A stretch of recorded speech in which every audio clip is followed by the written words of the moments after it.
Judging from the title of this video, you might assume that I'm taking a negative stance on this game, but that couldn't be further from the truth. If you haven't seen my previous video I made on the demo of this game, I basically said it felt like a mix between BioShock and Resident Evil. This is a game I've been eagerly awaiting since its reveal last year, and somehow Vermeer Studios managed to exceed my expectations while simultaneously leaving me somewhat disappointed with the end result.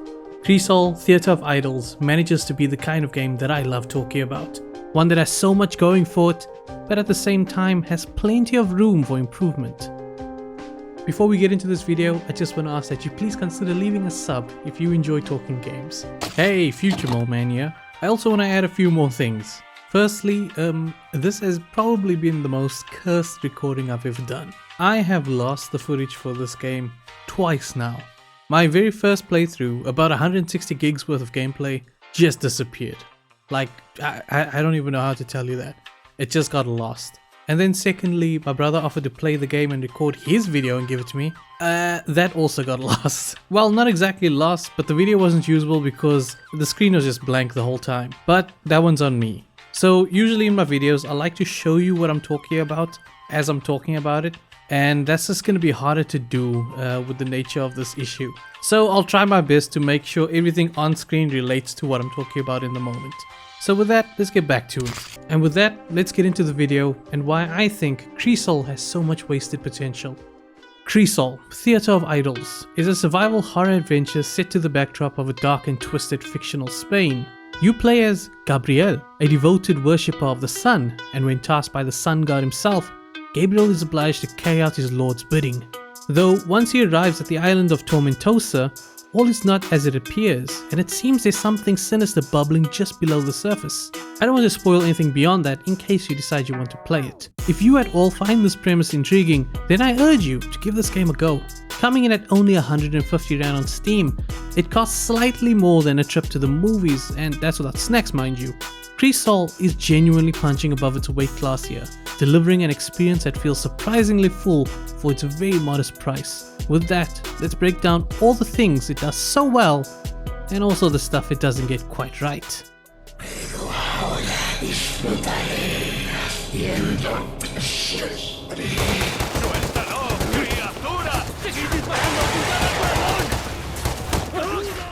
Let's start with the level design. So Crisol is a mostly linear game, with little offshoot paths that often reward you with resources before looping back onto the main path. Starting at the main hub area, the Tormentosa Fair, you'll branch off to different districts at the start of each new chapter. The explorable areas are strictly contained to the chapter you're playing. In terms of layout, they all sort of follow a similar design philosophy, in that you start off in a central point, a sub-hub if you will. From there you'll find one golden path to follow, as all the other routes will require a new tool to unlock the next path. Now here's the thing, the word linear these days has these negative connotations that a game is restrictive and leads you by the hand. And in the case of Crisol, it does well to urge you in the right direction, albeit with yellow paint strategy, while presenting opportunities to venture off the path for extra rewards.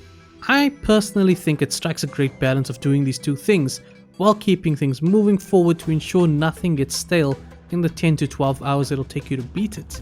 Algo debe de estar bloqueándola. As for how the game actually plays, here's where it gets a bit tricky. There's things I love about Crisol, and things that I felt were complete missed opportunities, but I'm getting ahead of myself. Let's start with the weapons. Shooting your gun feels really satisfying. Shots have a nice crunchy sound and feel to them. Shot accuracy feels similar to the modern Resident Evil games where you have to wait for the reticle to tighten or risk an inaccurate shot. This adds a little extra tension to encounters, which is something I always appreciate. Now let's discuss the knife, which is your melee option for when things get a little too close for comfort. Or should I say, if things get a little too close for comfort. Because believe it or not, I did not use the knife once throughout this whole playthrough. Usually this wouldn't really matter in a game like this, as a knife or melee weapon in a shooter game is usually just there as a last resort, a backup for when you run out of bullets or need to make a stealth kill. The issue I have with the knife is that it was clearly designed to play a large part in the combat loop, and I never needed to engage with it at all. I actually had to go back, start a new game, and record video footage of me using the knife because I had absolutely nothing in my main playthrough. It's supposed to be this versatile tool in your kit, but if you're just a bit mindful of your positioning, i.e. keeping your distance, there's absolutely no use for it beyond busting down boards. What's funny is that by the end of the game, I had not once seen the sharpening animation because my knife durability was at 100% from the start to the very end of the game. Hell, I've been stockpiling these canisters that fuel the many sharpening stations around the island, and they just end up being completely useless. Though my biggest issue with the knife is that there's a very limited amount of ability upgrades, and about 3 of them relate to the knife itself, which meant I held on to upgrade materials right up to the end because the upgrades themselves were completely useless to me. I feel like a huge part of the gameplay was lost to me because I was good at the game? Look, Indiana Jones already proved this point. If you come at me with a knife and I have a gun, why would I waste time trying to stab you?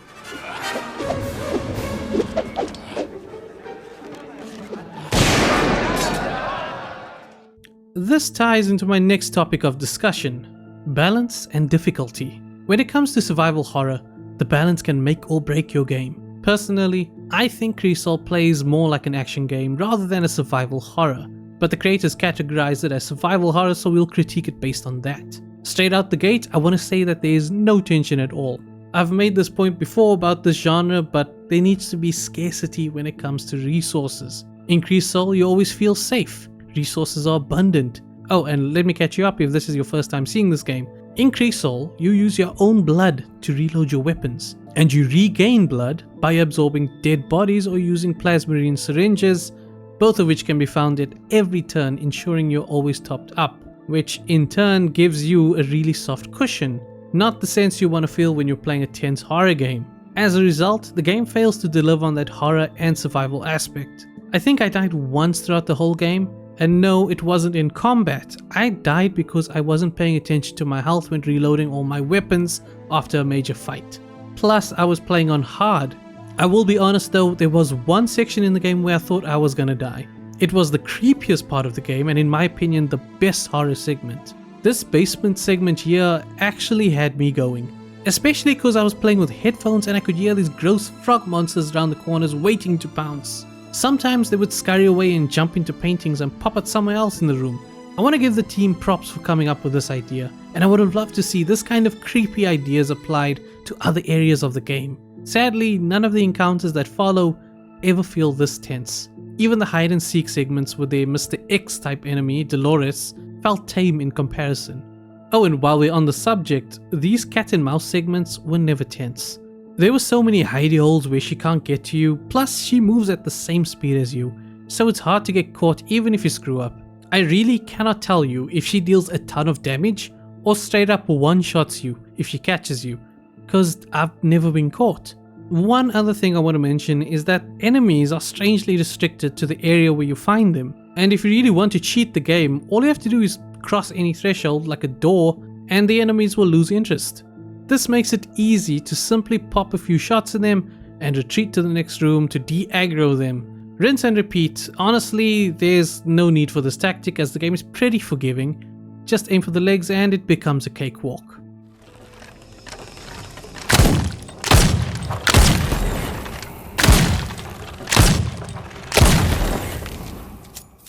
Upgrades. Now, this is a bit of a hot topic for me. You see, the rate at which they dole out the upgrades is a bit strange. But before we get into that, let's cover what it is that we can upgrade. So wherever we see this witch, as Gabriel likes to call them, we can save or upgrade our weapons and abilities. These include things like weapon damage, capacity, reload speed, and fire rate.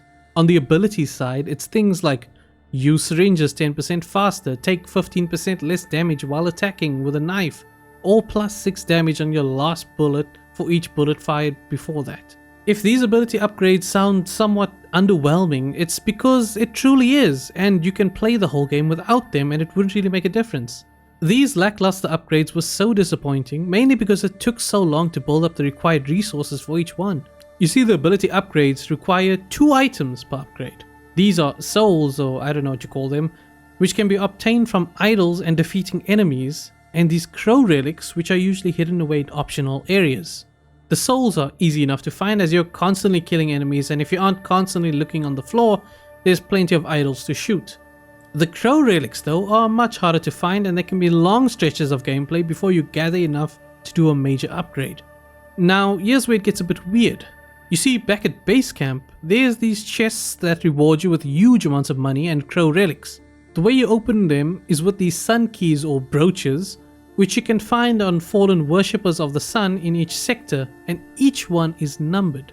So you can't just choose a chest at random and open it. There's about 15 chests in total, and you can only open them anytime you're in the fair, which is about 4 times in total.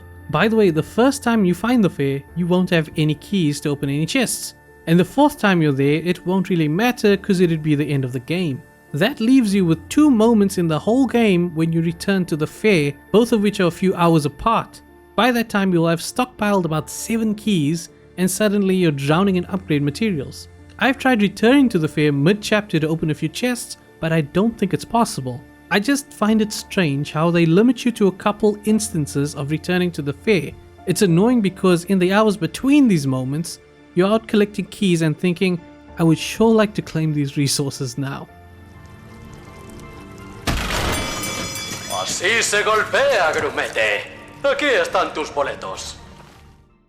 Alright, I want to quickly go over a few more topics worth covering, but before we do so, I'd ask that you please leave a like on this video. And with that, let's get into it. Starting with sound design. This was quite a big issue with me. There were moments in this game where I was hearing a weird mix of audio, when certain sounds would just stand out more than others in an unnatural way, and would pull me out and break immersion. I also came across a few instances where ambient sounds would carry way beyond their intended range, and I would need to reload my game to fix it. Thankfully, this is not a major issue, as a simple update can fix that. While we're on the topic of sound though, voice acting was a bit of a mixed bag. So the way I played it was English for about 4 hours, and then I made the switch to Spanish, and it enhanced my experience tenfold. You see, there's this very annoying character called Mediodía, and she does not fit in this world at all. I would go so far as to say they could drop her character completely and nothing of value would be lost. She has this weird chipper attitude the whole time, while the rest of the world is dark and broody. I'm not hating on the voice actor or the performance, but I think she was the wrong choice for this dark gothic world. Whatever you say, Gabe. You're the boss. I'll back you up from here. Now get out there and let's boogie! Apart from Mediodía, Gabriel himself was not very convincing. Something that stood out to me was his line delivery. And I know I'm not the only one that picked up on this, but he has this very weird habit of saying everything like he's carefully reading a script. He pronounces each word carefully as to not use abbreviations like can't, don't, and won't. Instead, he insists on saying cannot, do not, and will not, and it sounds so unnatural. It's a strange critique to make, but once you hear it, it's hard not to notice. Though once I switched to Spanish, it became infinitely better. Maybe because it's such a foreign language to me that I can't tell if the voice acting is good or not, but to my ears, it just sounded way more natural. Plus, a lot of the other characters just sounded way more convincing and intimidating in some cases. If you played the game and speak Spanish, let me know in the comments if what I'm saying is true or utter bullshit. Show yourself and face me! Stop skulking in the shadows! You are the one hiding, Gabriel. But you can't fool me. Deep down, you know you're nothing but a sinner. Soy. Pero mientras el sol esté de mi lado, no hay nada que no pueda lograr. Demasiada confianza tienes en un dios incapaz de pelear sus propias batallas. ¡Sal y enfréntate a mí! ¡Deja de esconderte entre las sombras!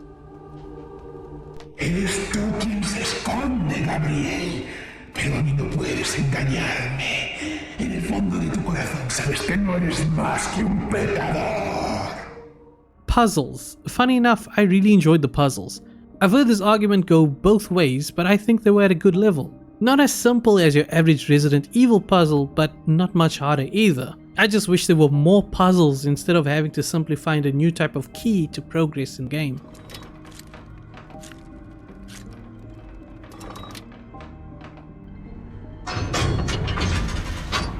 You might look back at everything I mentioned in this video and think, whoa, this guy just pointed out how he hates everything about the game. And I don't want you to get it twisted. I genuinely enjoyed my time with this game.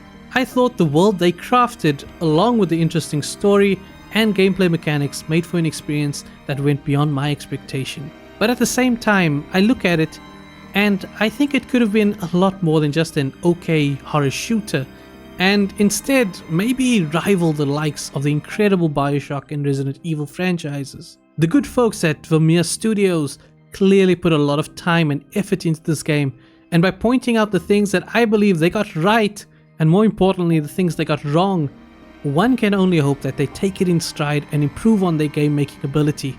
I really want to help the studio prosper, and the best way I know how to do that is to be as honest as I can be in hopes that they appreciate the feedback. I wish the amazing folks at Vermeer Studio all the best, and I'm eagerly looking forward to whatever this passionate team decides to put out next. Well, that's going to be it for this one. I want to thank you if you made it this far. You know what to do. Leave a like, all that good stuff. And tell me in the comments, have you played Crisol Theater of Idols? Let me know what you think, and I'll see you in the next one. Bye-bye.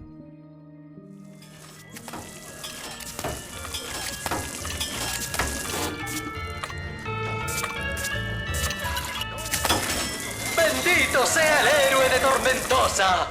Por favor, recoge tus boletos.